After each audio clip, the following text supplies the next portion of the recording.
yang sekarang mengidentifikasi dia sebagai keturunan Arab itu sebenarnya orang Hadramaut, yang kemudian kita kenal di Habib ya kan, atau Habaib, itu orang-orang dari Hadramaut atau Yaman Selatan, dari Yaman Selatan. Nah, di masa kesultanan ya, di masa kesultanan para kelompok Hadramaut ini dia mempunyai tempat yang sangat prestisius juga di kesultanan, karena sultan tuh memberikan mereka karena kemampuan agama dan kemampuan mereka dalam berdagang, yang mereka itu dijadikan sebagai penasihat ya penasihat sultan. Bahkan banyak juga yang nanti di sultan tuh menikahkan wanita bangsawan ya, di kalangan istana dengan laki-laki Arab. Nah, sehingga makanya nanti ada orang Hadramaut ini yang mempunyai gelar, yaitu pangeran. Nah, makanya mungkin kita familiar ada namanya Pangeran Syarif Ali gitu ya. Dan ternyata setelah ditelisik ada beberapa orang memang dari beberapa generasi. Makanya kan ada beberapa makam Pak Ari ya. Kalau yang kita tahu di mana Pak Pangeran Syarif Ali? Di Kambang Koci ya, di bukan? Pelabuhan. Di pelabuhan. Pelabuhan sampingnya. Itu kalau haul itu apa jarak kubur masih ke situ ya. Bukan yang Kambang Koci Pak ya. Nah, jadi memang nanti kelompok Hadramaut ini nanti kan dinikahkan dengan keluarga bangsawan Palembang ya, sehingga mempunyai gelar tadi.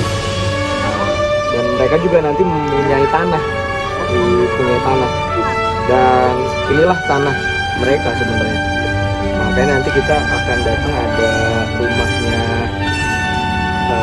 Syekh Ahmad bin Syekh Sahab ya. Habib Ahmad bin Syekh Sahab, yang mungkin beliau tuh hidup sekitar tahun 1800-an akhir ya, sampai pertengahan tahun 1900 awal. Nah, beliau tuh yang memiliki tanah semua ini. Jadi dari Sungai Bayas ini sampai ke daerah Kuto, sampai ke daerah MISA yang arah ke Kenten, Taksam, Kandang Kawat kan, terus ke sana sampai Kenten, itu tanah beliau. Nah, makanya kamu yang di Kuto tadi kan, di Masjid Darul Mutakin itu kan, itu kan ada kan plakatnya ya, wakaf dari Habib Ahmad bin Syekh Sahab. Ya, jadi memang itu tanah beliau. Dan bahkan ketika Belanda mau membangun Talang Semut ya, menjadi komplek Belanda, itu kan banyak tanah yang mayoritas itu tanah dari keluarga Asgaf dan Al Munawar ya, kalau nggak salah, keluarga Al Munawar gitu. Nah itu kita bicara tentang orang Arab di Palembang. Nah, karena konteksnya tadi daerah Asia Barat ya, mungkin banyak yang nggak tahu bahwa sebenarnya di internal orang Hadramaut sendiri yang berdatangan ke Palembang itu mereka tuh juga ada dua kelompok sebenarnya, ya kan, ada dua kelompok besar ya, ada, dan ini termasuk stratifikasi sih kalau menurut aku, karena ada yang istilahnya tuh kita sering familiar sebutnya habaib ya. Ya, cuman bahasa mereka tuh bukan habaib sebenarnya, tapi alawiyin. Ya benar ya Pak, alawiyin. Dan ada yang non habaib atau non alawiyin. Dan ini family marga. Mungkin kamu familiar dengan Sahab, Segaf, Al-Kaf, Al-Habsi, Al-Aidrus, Al-Hadad, Al-Atas, Syekh Abu Bakar, Al-Kaf nih, nama jalan depan Ali Gatmir Al-Kaf. Nah itu Alawiyin. Nah ada juga ternyata kelompok dari Hadramaut ini yang bukan Alawiyin. Salah satunya siapa? Ada yang tahu nggak? Marga apa? Baswedan. Pak Anies itu Arab memang, ya kan? Ya, bapaknya, kakeknya Anies Baswedan itu namanya AR Baswedan, Abdurrahman Baswedan. Itu galangan kapal. Sekarang namanya PT Koja. Nah, dulu ini galangan kapal dari zaman Belanda. Ada, aku pernah lihat di peta Belanda itu tulisannya itu teknis IMP apa gitu, teknis din, jadi dinas perteknikan kapal kayaknya. Itu kamu lihat keren gede di situ. Nah, itu keren dari zaman Belanda tuh. Nah, ada lagi di sebelah situ. Jadi masih banyak keren dari zaman Belanda. Jadi memang kawasan ini karena berdekatan dengan dengan bom baru. Jadi mereka juga ada fasilitas berupa galangan kapal atau bengkel kapal. Nah, inilah bengkel kapal nih. Nah, di sebelah sana, di situ ada kampung yang mayoritas tuh Arab ya, ini 10 hilir. Ya, ada Sungai Bayas, kampung Sungai Bayas itu. Di situ banyak marganya tuh Sahab. Ya, Sahab ya. Di sini ada yang keturunan Arab? Arab Malum. Sahab. Nah, jadi di sini juga bahkan ada musola yang dia dari masyarakat itu sih meyakini sudah dari tahun 1790-an, dari abad ke-18 ya, abad ke-18. Berarti kan Dia ada kelompok pejuang. Aku lupa nama itunya. ya, Apa namanya? namanya ini Ada di buku apa itu? ya, Al-Katiri jadi presiden pertamanya Timur Timur. Iya, tapi dia kelompok itunya bukan ya, bukan Alawin, Alawin. dan bukan non ini. Jadi kelompok pejuang apa nih ibaratnya di suku asli di Hadramut itu. Itu. Ada di bukunya itu. Ya, Al-Katiri juga non Alawin kan? Non Alawin. Ya, Alawin. Jadi Mamat Al-Katiri itu Arab itu. Al-Katiri, terus Baswedan, terus pernah juga aku dapat kenal Balfas, ada juga tuh banyak. Kak, Apa tuh? boleh tanya nggak? Iya boleh apa? Kan tadi disebutkan ada Alawiyin. Alawiyin sama Habib, ya? terus ada juga yang non awaliyin. Iya. Nah itu bedanya apa? Bedanya dari, nah kalau Sosialis. status sosiali Arab. Jadi kelompok Alawi di Yamannya. Jadi kelompok Alawiyin itu mereka meyakini bahwa terah mereka itu adalah kepada Husain bin Ali. Nah, sementara kelompok yang ini dari yang bukan, tapi orang Hadramaut gitu. Yang menarik juga kayak penguasa Saudi kan, mereka tidak menggariskan terah mereka kepada Rasulullah. Keluarga Saud, Bani Saud. Kan makanya namanya Saudi Arabia kan, itu nama keluarga, nama marga. Keluarga bin Saud, terus di Qatar kan keluarga Abdullah ya. Nah, macam-macam. Jadi istilahnya tuh keemiran. Osama bin Laden. Bin Laden tuh juga marga besar di Saudi. Jadi di Saudi itu ada marga Saud sama ada marga Laden. Mereka tuh saling bersaing sebenarnya di Salah Arab. satu yang mempengaruhi kedatangan orang Arab, memperbanyak orang Arab, komunitas Arab di Nusantara termasuk kami ini adalah terbukanya terusan Suez. Yes, Jadi betul. kapal yang dulu itu melalui zaman dulu itu kan melewati berapa selatan. titik ya sampai Nusantara itu kan setelah terbukanya terusan Suez, jadi kapal itu dari Jeddah pelabuhan itu bisa langsung ke Singapura, Selat Malaka, atau nanti nyangkut ke Batavia. Jadi prosesnya itu lebih cepat. Jadi dalam hitungan dulu bisa berbulan-bulan, mungkin dalam hitungan minggu. Jadi para pedagang itu lebih banyak yang datang di awal di sekitar tahun abad ke-18. Jadi polanya itu memang berubah setelah abad 18 itu polanya berubah.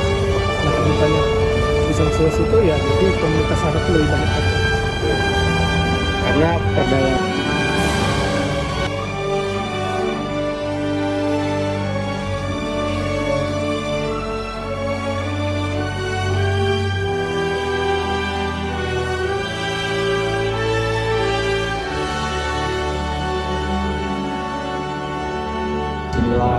Bismillah Pecaman. Kalau untuk kampung mungkin kalau yang Asgab punya kampung, Al Munawar punya kampung, terus Al-Kab punya kampung ya. Di seberang semua itu. Asgab di seberang di 16 Ulu, Al-Kab di 14 Ulu, terus Al Munawar di 13 Ulu. Kalau untuk yang lainnya mungkin belum ada ya.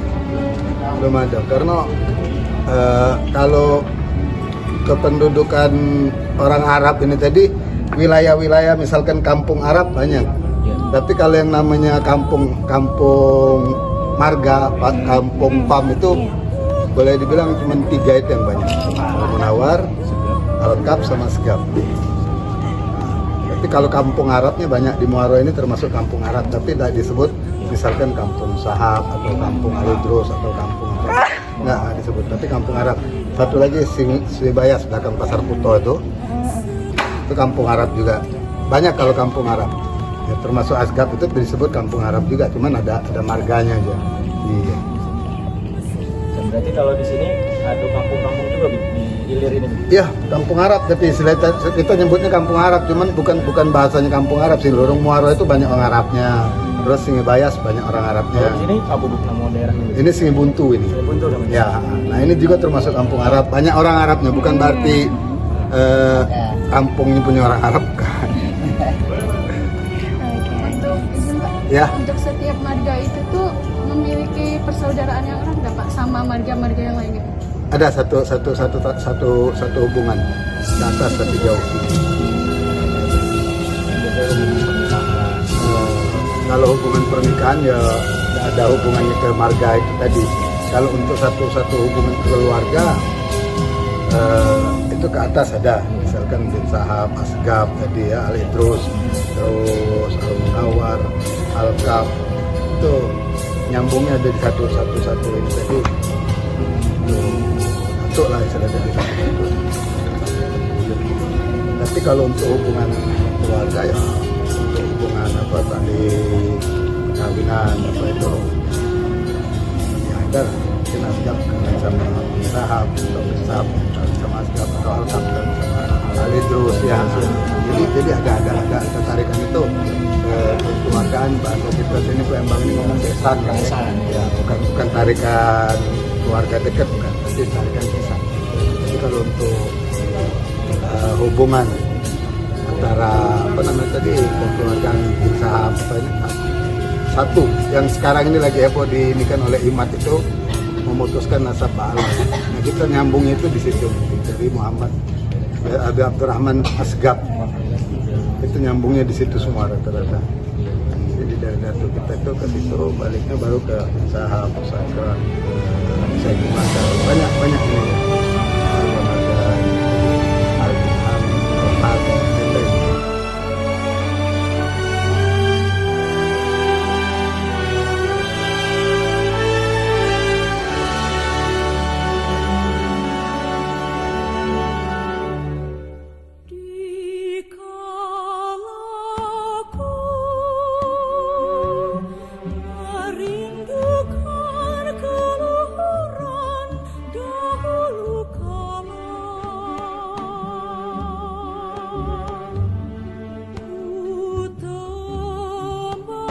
Alwi Husein biasanya Husein Hasan biasanya banyak Ishaq. Kalau aku sendiri marganya Ishaq. Kalau yang ini dari mamaku, Alwi Pak Alwi. Nah Alwi ini prakteknya kita cuma ada satu keluarga sehidup, keluarga di Indonesia. Jadi satu Indonesia Alwi ini cuma ada di Palembang. Ada beberapa memang yang udah merantau kayak di Madura, kemudian di Singapura, yang juga itu. Dan itu masih keluarga dari sini. Ya, dia bisnisnya dari sini. Jadi ialah Abdurrahman bin Ahmad itu dia ngajak anaknya Habib Ahmad bin Abdurrahman untuk dakwah ke sini. Padahal ini pakai juga padahal kalau dia ninggalin dia di sana tuh dianggap sebagai munsyid kita sebutnya. Munsyid itu pemimpin kabilah. Di sana tuh maksudnya dengan Hadramaut. Di Hadramaut di Hadramaut itu dia sebagai munsyid kabilah atau pemimpin dari kabilah Al bin Hamid ini. Tapi karena dia mendapatkan wasilah untuk dakwah, maka dia mengajak anaknya Al-Rahman untuk dakwah ke Indonesia lewat Singapura.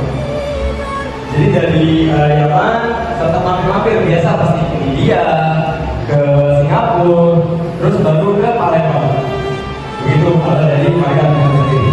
Nah, tapi kalau untuk wilayah Sibayas ini sebenarnya punyanya Habib Ahmad bin Syantari yang punya membantu. Dan itu bukan cuma Sibayas. Kalau kalian tahu jalan dari Isa, dulu setelah jalan sampai ke itu punyanya beliau, tanahnya beliau. Jadi bisa disebut saudagar. Dan mereka datang ke sini itu bukan cuma dakwah, mereka bawa uang, mereka bawa harta mereka. Jadi kalau sekarang kan sering nih kalian dengar isu-isu yang Habib kok kayak gini, Habib kok kayak gitu. Kalau menurut aku pribadi, itu bukan Habib yang mana dicontohkan sama Habib dahulu. Karena Habib dulu kesini, itu dakwah mereka bagi beras, mereka bagi makanan, mereka kasih uang. Mereka datang itu dengan uang, bukan cuma dengan ilmu. Jadi mereka datang ke sini itu bukan karena duit, seperti yang diisukan, seperti yang diomongin Habib di dalam ke Indonesia cuma cari uang. Habib bilang, ngapain balik jauh-jauh ke Indonesia cuma cari? Enggak. Dulu Habib itu saudagar, semuanya menantu sultan. Rata-rata yang datang ke sini menantunya sultan. Mereka datang ke sini karena mereka dianggap syekh, guru segala macam, jadi diangkat gantung sama sultan. Nah, maka dari itu menepis orang-orang yang bilang kalau Habib datang ke sini itu buat dari duit. Tapi memang aku tidak, maksudnya aku pribadi tidak nyangka kalau memang ada beberapa orang yang memanfaatkan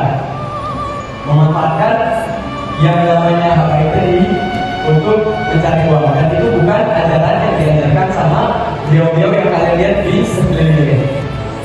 Nah, kalau kalian lihat foto-foto yang ada di sini, itu sekeliling itu ulama, habaib, masyayikh. Ini belum seberapa, belum 1 banding 1000 kan dari yang ada di dunia. Ini yang masyhur-masyhur yang terkenal. Jadi kalau bisa lihat dari wujud bisa dibaca. Kecuali yang kalian 4 itu kakak mamaku, kan yang kanan itu ya itu kakak yang udah tua. Itu adiknya udah meninggal, dua-duanya udah meninggal. Ini omnya itu kakek. Jadi mama kakeknya mama punya ibu itu ayahnya. Jadi duit juga, tapi kalian itu duit dari agama, kalian itu duit dari nenek. Nikahnya sepupuan.